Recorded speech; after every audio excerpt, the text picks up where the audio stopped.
Constitucionales, un programa auspiciado por la Asociación Argentina de Justicia Constitucional. Bienvenidos a Aires Constitucionales, espacio de la Asociación Argentina de Justicia Constitucional. Pueden seguirnos en nuestras redes sociales y encontrar todos nuestros programas en nuestro canal oficial de YouTube.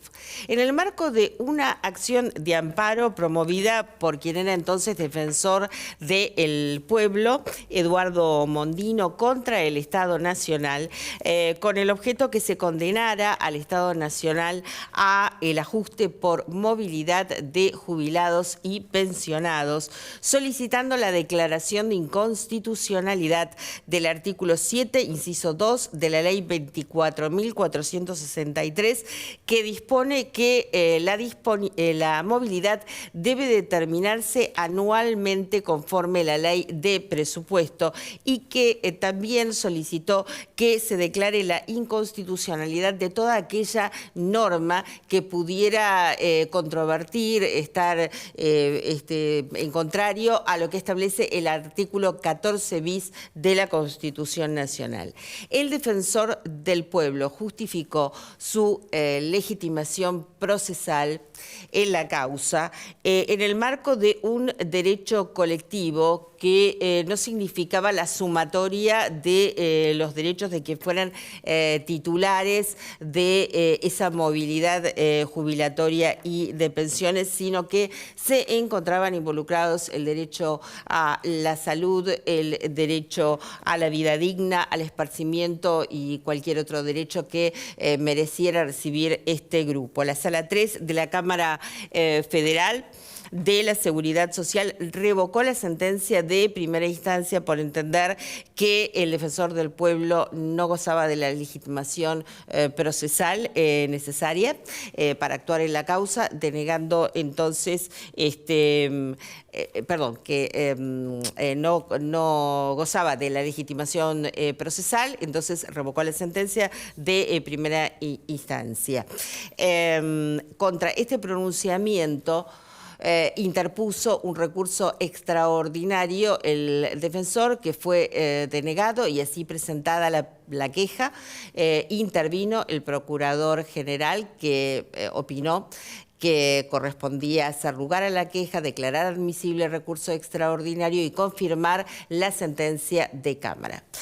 Intervino la Corte, que consideró la falta de legitimación procesal del defensor para sustituir a los titulares de la movilidad mencionada en cuestiones patrimoniales, y que además no observaba que en el caso existiera una ausencia de arbitrariedad o ilegitimidad manifiesta que es necesaria para la vía de amparo. Así, con los votos conjuntos de los doctores Rosati y Rosenkranz y propio del doctor Lorenzetti, hizo lugar a la queja, declaró procedente el recurso extraordinario y rechazó la demanda, manifestando que de modo alguno esto significaba pronunciarse acerca de la cuestión de fondo, que fue en materia de la acción de amparo. Muy bien, ahora vamos a una breve pausa y ya volvemos con más Aires Constitucionales. Aires Constitucionales, un programa auspiciado por la Asociación Argentina de Justicia Constitucional.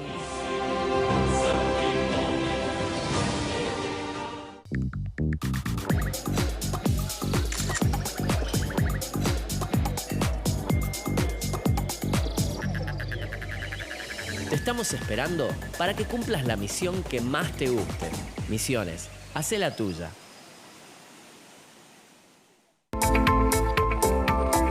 Alfa 2000 Soluciones Informáticas, empresa líder en software para comercio exterior, presenta la firma digital para firmar todo tipo de documentación de una forma práctica y segura. Software a medida para todo tipo de operaciones. Comuníquese al 4345-5150. www.alfa2000.com.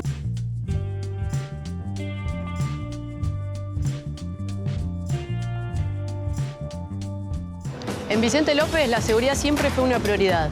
Tenemos más de 2000 cámaras funcionando y sumamos más patrullas en las calles.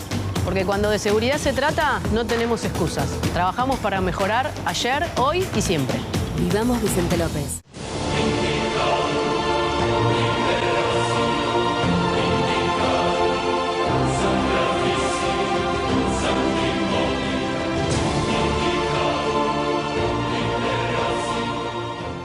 Muy bien, aquí seguimos en Aires Constitucionales, hoy con la doctora Lilian Castillo. La doctora es secretaria académica de la Academia Nacional de Ciencias de Buenos Aires, profesora titular consulta de la Facultad de Derecho de la UBA, Derecho Internacional Público, profesora de posgrado en UBA y UCA, autora de libros y artículos en publicaciones especializadas. Bienvenida, doctora. Gran honor tenerla en este espacio. Muchas gracias, buenos días. En primer lugar, le quería agradecer la invitación. Muy lindo tener este espacio. En general, uno como profesor trabaja siempre en ese ambiente restringido de las facultades y de las conferencias, pero no sale hacia un público No, aquí rompemos los muros. Más amplio. Claro, sí. Aquí rompemos los muros de la universidad y sale el público en general. Sí, en general. Así que realmente me parece muy buena idea y se lo agradezco muchísimo. Bueno, esa es la asociación en realidad que, bueno, con mucho, con gran honor represento en este espacio. Bueno, muy bien. Doctora, vamos a partir como si fuera la lección número 1 del Derecho Internacional Público. ¿Quiénes son los actores del derecho está bien. en las relaciones internacionales? Los actores son los estados. Normalmente no hay otros. No, hay muchos actores, incluso los individuos, pero claro.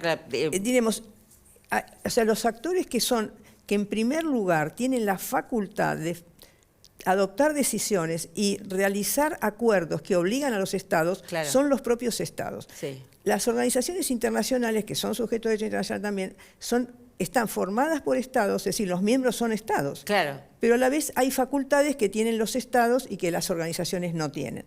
Por ejemplo, Naciones Unidas, que es la organización de mayor alcance, ¿no es cierto?, la que convoca a toda la comunidad internacional, no puede otorgar ciudadanía, por ejemplo. Sí. No puede emitir moneda, porque esas son características de los estados. Es decir, el estado, es ser un estado reconocido como tal en la comunidad internacional, es, diremos, tener una plenitud de competencias. Es decir, tiene todas las competencias. Puede dar nacionalidad, puede quitarla, puede cobrar impuestos, puede detener personas. Es decir, puede obligar su estado a algunos compromisos. ¿Quiénes son los sujetos obligados? Los estados. Claro, o sea, por el derecho internacional sería. Claro. Lo que pasa es que acá me parece que también conviene hacer una primera separación, y es que los estados son sujetos de existencia ideal. Son personas jurídicas, ¿no es cierto?, en el ámbito internacional y en el ámbito nacional, son bifrontes los estados. Digamos, las relaciones internacionales son los modos en que los estados se comunican entre sí. Es decir, el estado no puede vivir aislado, entonces se comunica. Y toda esa red de comunicaciones son las relaciones internacionales. Es decir, y para eso se hacen los tratados, para tener una mayor y mejor comunicación entre los estados. Bien, aquí en este punto me quisiera detener y decimos, bueno, los estados son los sujetos que intervienen, pero esto baja a los particulares, ¿verdad? ¿Cómo bajan los particulares estas regulaciones internacionales? Bueno, bajan los particulares porque los particulares son los que tienen que aplicar eso. Es decir, el derecho lo crean los estados. También las provincias nuestras o los estados del Brasil, por ejemplo, son estados, pero son estados subnacionales y pueden crear acuerdos a nivel subnacional.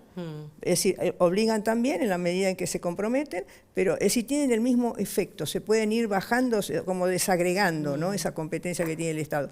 Ahora, en el individuo llega porque el individuo tiene que, diremos, aplicar las reglas que al cual el Estado se ha comprometido. Las cosas sencillas son las que se sirven. Por ejemplo, una persona que tiene una línea aérea, una empresa, no puede, diremos, enviar sus aviones por cualquier ruta. Las rutas son muy estrictas, son caminitos, ¿no? Así. Y nadie se puede salir de los caminitos, porque si no, está invadiendo el espacio aéreo de otro estado. Claro. Entonces, hay normas internacionales que dicen que los estados tienen soberanía sobre su espacio aéreo. Regla general, tienen soberanía. Entonces, si tienen soberanía, regulan los que entran en ese espacio aéreo. Para y por eso firman acuerdos con otros estados y, diremos, combinan sus rutas. Entonces, sí, y las rutas tienen que ser, son en general bilaterales. Es decir, ¿no? Si Argentina tiene un vuelo a México, es porque Buenos Aires-México, es porque México tiene México-Buenos Aires. ¿No? ¿Se acuerdan? Así, ida y vuelta. Es decir, pero eso es un caso de aplicación diaria del derecho internacional. Acuérdense, ¿cómo se aplica el derecho internacional? Se aplica todos los días, todas las horas. Porque no habría vuelo, sino, o sea, hace Claro. 2 o 3 años hubo un avión, no sé en qué lugar estaba, si se desvió, iba por Corea, no sé por dónde, y lo tiraron abajo, un avión civil, ahora 2 o 3 años. Claro, hay materias que necesariamente necesitan porque se una salieron de la regulación ruta. internacional. Claro. Y lo derribaron. Después pidieron disculpas, que no sabían, qué sé yo, que bueno, pero el avión lo derribaron, murieron 130 y pico personas, no sé por qué. Pobres inocentes, porque no sé, a lo mejor habría tormenta, no sé por qué se habría desviado de su ruta, pero pasó. Es decir, que esas cosas se cumplen todos los días. Es decir, no es que el derecho internacional dice, ay, no, porque es una cosa de los estados. Sí, no, hay gente que lo ve muy lejano, No. no abogados, pero digo, la gente dice, el derecho internacional no sé, es lejano. No, para nada. O sea, si uno va en un avión, es porque está utilizando una ruta pactada en un acuerdo, ¿no? Los acuerdos de tránsito aéreo. Si uno, no sé, hace un envío, lo que se hace todos los días, los envíos de correos, los envíos de correos hay que tener un acuerdo. O sea, si uno tiene un acuerdo, no se puede mandar. O sea, nadie lo recibe del otro lado, del otro país, y tampoco se pueden recibir. De modo que no es una cosa atípica aplicar derecho internacional, no es una cosa que le corresponde solo a los estados, nos corresponde a todos los días. Y aparte de eso, bueno, están especiales ahora, hay tribunales internacionales para la protección de derechos humanos, como la Corte Interamericana, el Tribunal Europeo, es decir, hay tribunales... ¿Qué visión tiene usted respecto de los fallos de la Corte Interamericana respecto a los es decir, ¿cómo se combina los fallos de la Corte Suprema con los pasos de la Corte? Sí. ¿Cuál es su visión? No, bueno, es otro tema. Yo creo que la Corte en general, la Corte Interamericana es una muy buena Corte, actúa siempre muy bien.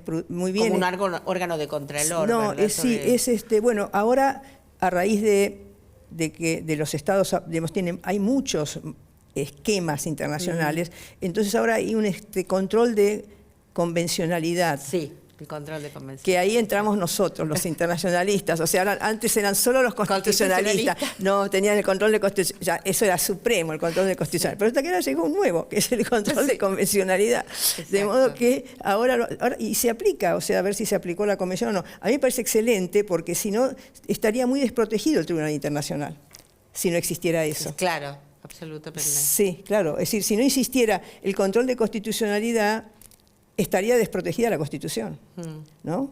Bueno, y por eso Estados Unidos, una de las primeras cosas que hace cuando aplica su Constitución es hacer la capacidad de la Corte de declarar la inconstitucionalidad, que son los famosos fallos, ¿no? de la Corte de Estados Unidos, que después los países con sistema constitucional toman. Claro. O sea, nosotros lo copiamos, incluso sin tenerlo incorporado en la Constitución, pero copiamos la teoría de la Corte de Estados Unidos y como somos posteriores, diremos, la fuimos incorporando. ¿Cuál sería la posición de la Corte respecto a los fallos de la Corte Interamericana? Es decir, si Argentina es parte, no es parte. No, la Argentina es parte de la Corte, sí, es parte, ¿no? No, digo, ¿cuál es la opinión de la Corte respecto a tomar en cuenta las decisiones de la Corte Interamericana? Si la toma en cuenta respecto de fallos en los cuales Argentina no ha sido parte de ese fallo de la Corte Interamericana. No, o sea, no se pueden aplicar si no es parte. Son como las privadas. O sea, siempre los fallos se aplican solo a las partes intervinientes. Pero lo puede tomar como referencia, ¿verdad? Sí, como referencia los toma, pero además hay una confusión con las opiniones consultivas. Claro. Porque lo que pasa es que acá el caso... lo que algunas veces ha sucedido es que, diremos, se considera, hay una discusión con los constitucionalistas que dicen que habría que aplicar también las opiniones consultivas como obligatorias. Es todo un tema ese. Lo que pasa es que es un tema un poco... yo creo que una cosa es la obligatoriedad y otra cosa es tener en cuenta el antecedente. Tampoco me parece en el extremo de no tener en cuenta el antecedente que corresponda. Claro, a las opiniones consultivas. Claro. Sí. Pero incluso la Corte Internacional de Justicia considera que no son obligatorias. Por eso digo, una cosa es la obligatoriedad y otra cosa es el antecedente. Sí, obligatorias no son. no se le puede exigir a un Estado que cumpla lo que dice una opinión consultiva, eso no se le puede exigir. Claro. Pero el mismo Estado puede, autolimitarse en el sentido de aceptar la doctrina de una opinión consultiva. Así que, pero no hay ilegalidad en el caso de que no lo acepten, diremos. Así que, pero la Argentina es un país que cumple muy bien las decisiones de la Corte, incluso el caso Bulacio, o sea, las indemnizaciones que hay que pagar, todo eso. La Argentina es un país que, digamos, cumple activamente, tiene un papel activo la Argentina en la Corte. Ha tenido jueces en la Corte y es un tribunal muy prestigioso. La jurisprudencia del Tribunal Latinoamericano, Interamericano de Derechos Humanos, se aplica por otros tribunales, lo citan como doctrina otros tribunales, incluso la Corte la Europea. Claro. Ellos hay bastante comunicación, digamos, entre... ahora hay una especie de, diremos, de facilitar la comunicación entre las distintas cortes para que tengan en cuenta lo que van decidiendo. Y son en general muy, diremos, afines, ¿no? Los enfoques que tienen son bastante afines. Sobre todo en el criterio pro homine, ¿no? Sí, bueno, son pro homine. O sea, si no... No, pero claro, esta cuestión del fallar y apartarse quizás de algún antecedente, y habrá que ser un criterio pro homine superior, habría que justificar, ¿no? El apartamiento también. Lo que pasa más allá que no sea obligatoria, digo. Claro, pero la opinión consultiva dice... Sí, pero también hay que tener cuidado, los tribunales tienen que caminan en la cuerda floja, porque cuando empiezan a tener poca receptividad en algunos países, o que la doctrina de esos países empieza a criticarlos, se ponen en riesgo de que ese país se retire. En la Corte Interamericana ha perdido miembros ahora. Entonces hay que... Claro.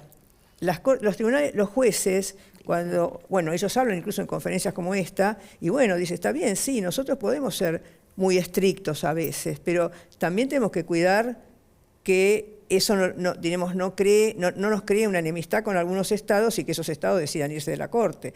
Entonces, digamos, una Corte es eficaz si es regional, cuando toda la región está. Pero si empieza a irse uno, después a los 2 años se va el otro, entonces tienen que tener también esa prudencia, ¿no? Los jueces...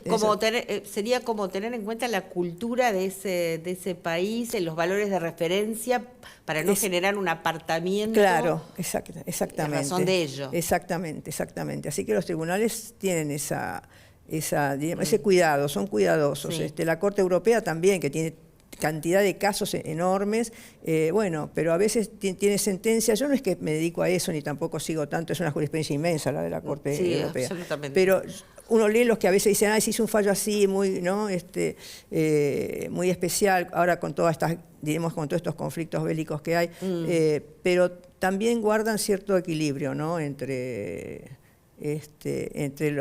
condenar a un Estado o ver, no sé, las circunstancias que puede haber. Claro. Ahora hay, por ejemplo, el tema de lo que hay doctrina que opina que el hecho de haber dejado, sacado a Rusia como miembro. Dijeron, pero si esto es negativo, ¿cómo le vamos a aplicar sanciones si lo sacamos? O sea, lo hicieron como una sanción, pero dijeron, pero esto no fue inteligente. Claro. Porque ¿cómo vamos a sancionar a alguien que ya no es miembro? Teníamos que dejarlo para sancionarlo. O sea, a veces hay cosas que... lo que pasa es que quizás hay un punto irreconciliable. No sé, a veces no se puede todo. No se puede todo. Y el derecho internacional es muy político. Absolutamente. Es eso, absolutamente político. Así que eso es lo que me parece que también hay que tener en cuenta, ¿no? Que el derecho... y que siempre está la soberanía de los estados. Claro, que el derecho más allá de los acuerdos, ¿no? Lo vemos en el tema del cambio climático. Digamos, las relaciones internacionales son relaciones de hecho. Y el derecho es un ámbito, ideal, en el sentido de que es abstracto y que persigue persigue ideales, valores. Sí, exacto. Por eso mencionaba el tema del cambio climático, donde hay muchos intereses económicos en juego. Sí, muchísimos. Puede haber un acuerdo desde lo ideal, pero después entran a jugar otras cuestiones. que bueno, que tiene sus consecuencias bueno, en el ambiente, ¿no? Que lo estamos viendo. Sí, y los mayores, Incendios, contaminadores son los que no son miembros de nada. O sea, claro, absolutamente. Porque no quieren aceptar controles, diremos, pero de todas maneras creo que eso, hay un lema en el derecho del ambiente que es el ambiente es un tema de todos. No es o sea, porque los estados son el reflejo de los individuos. Sí. Entonces los estados que están en contra son porque sus individuos, sus empresas son las que no quieren. No es que el Estado como persona ideal, si todos estarían de acuerdo en ese país en que hay que tomar estas medidas, el Estado lo aplica de inmediato, dice, porque esto es lo que quiere mi ciudadanía. Pero si su ciudadanía tiene mucha gente que no le interesa para nada el ambiente, y bueno, el Estado refleja eso. Sí, mucha gente o gente con poder también, doctora. Sí. Que llega a las decisiones de Estado. No, pero dentro del Estado, el que tiene poder también es parte del Estado.